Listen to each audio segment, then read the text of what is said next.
Hello guys, welcome to my at cook channel. আজকে আমরা নিয়ে চলে এসেছি ফ্রাইড রাইস। বাড়িতে থাকা খুবই সামগ্রিক উপার্জনে বাড়িতে খুবই সহজভাবে বানিয়ে নিতে পারবেন।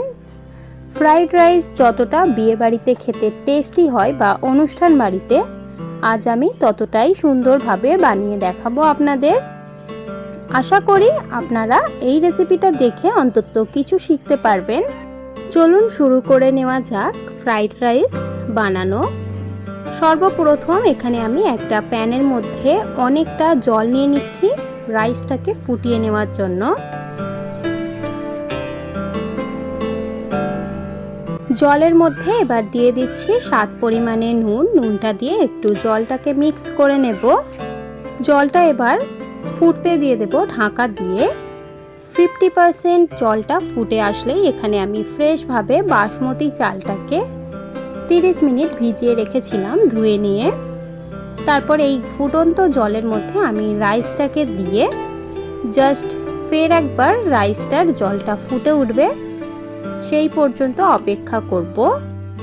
জলটা মধ্যে দিয়ে দেওয়া হয়ে গেলে বাসমতি চালটা, তারপর আমরা একটু নাড়াচাড়া করে চালটা সব জায়গাটায় মিক্স করে দিয়ে ঢাকা দিয়ে চালটার জলটা ফুটে আসা অবধি অপেক্ষা করছি।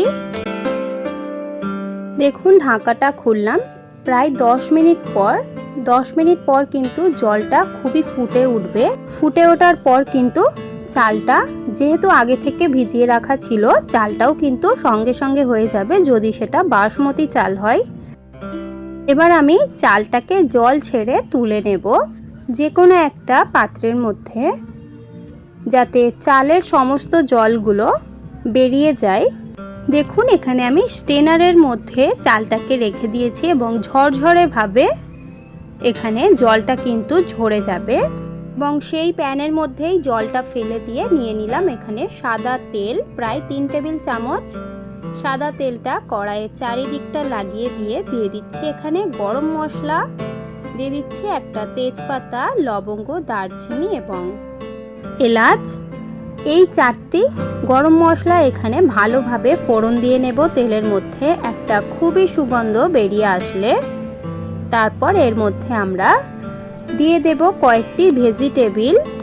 এখানে ভেজিটেবিল হিসাবে আমি গাজর, ক্যাপসিকাম এবং বিনস কড়াই ব্যবহার করছি। প্রত্যেকটা জিনিস কিন্তু সমানভাবে লম্বা লম্বা করে কাটলে লম্বা লম্বা করে কাটবেন। সমানভাবে না কাটলে কোনো সবজিটা প্রথমে কুক হয়ে যাবে এবং কোনোটা অল্প একটু কাঁচা থাকবে, তা ফ্রাইড রাইসের মধ্যে খেতে ভালো লাগে না। সবগুলি আমি এখানে সবজিগুলো দিয়ে ভালোভাবে নাড়াচাড়া করে ভেজে নেব যতক্ষণ না পর্যন্ত 70% সবজিটা কুক হয়ে আসছে। এবং এখানে আপনারা সবজি হিসাবে ব্যবহার করতে চাইলে মটরশুঁটি দিতে পারেন, এবং আপনাদের কাছে যদি পেঁয়াজকলি থাকে পেঁয়াজকলিটাও ব্যবহার করতে পারেন। এবং যদি আপনাদের কাছে 2 রকমের ক্যাপসিকাম থাকে, হলুদ এবং লাল, সেটাও ব্যবহার করে নিতে পারেন। দেখতে পুরো কালারফুল ফ্রাইড রাইস লাগবে। এবং এখানে আমি দিয়ে দিচ্ছি কাজু। কাজুটা দিয়ে দেওয়ার পর ভালোভাবে আবারও নাড়াচাড়া করে ভেজে নেব আমরা সবজিগুলোকে যতক্ষণ না পর্যন্ত সবজিটা 70% সিদ্ধ হয়ে আসছে। খুবই ভালো একটা ফ্লেভার হওয়ার জন্য এখানে আমি 2 চামচ ঘি ব্যবহার করছি। যে কোনো কোম্পানির ঘি দিয়ে দিতে পারেন। ঘিটা দিয়ে আবারও নাড়াচাড়া করে একটু ভেজে নেব সবজিগুলোকে। চালের মধ্যে যেই নুনটা দিয়েছিলেন এখানে আরও একটু পরিমাণ করে স্বাদ মতো নুন, এবং আমি এখানে 2 চা চামচ চিনি দিয়ে দিচ্ছি যাতে ভাতটা খেতে একটু মিষ্টি মিষ্টি হয়। এবার চিনি এবং নুন দিয়ে ভালোভাবে নাড়াচাড়া করে আরও একটু ভেজে নিচ্ছি 1 মিনিটের মতো। পুরোপুরিভাবে এখানে সবজিটা কিন্তু 70% কুক হয়ে গেছে। এবার আমি এর মধ্যে রাইসটাকে অ্যাড করে দিচ্ছি।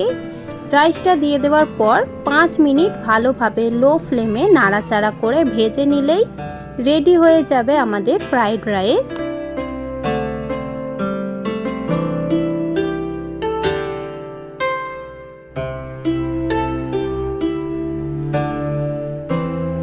ভালোভাবে এখানে নাড়াচাড়া করে নিয়েছি 5 মিনিট, এবং দেখুন আমাদের ফাইনাল ফ্রাইড রাইসের কত সুন্দর একটা টেক্সচার এসেছে।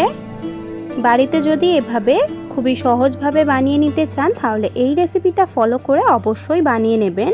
এবার এটাকে আমরা সার্ভ করে নেব। যদি আপনাদের এই ভিডিওটা ভালো লেগে থাকে তাহলে অবশ্যই লাইক, শেয়ার অ্যান্ড সাবস্ক্রাইব করে দেবেন।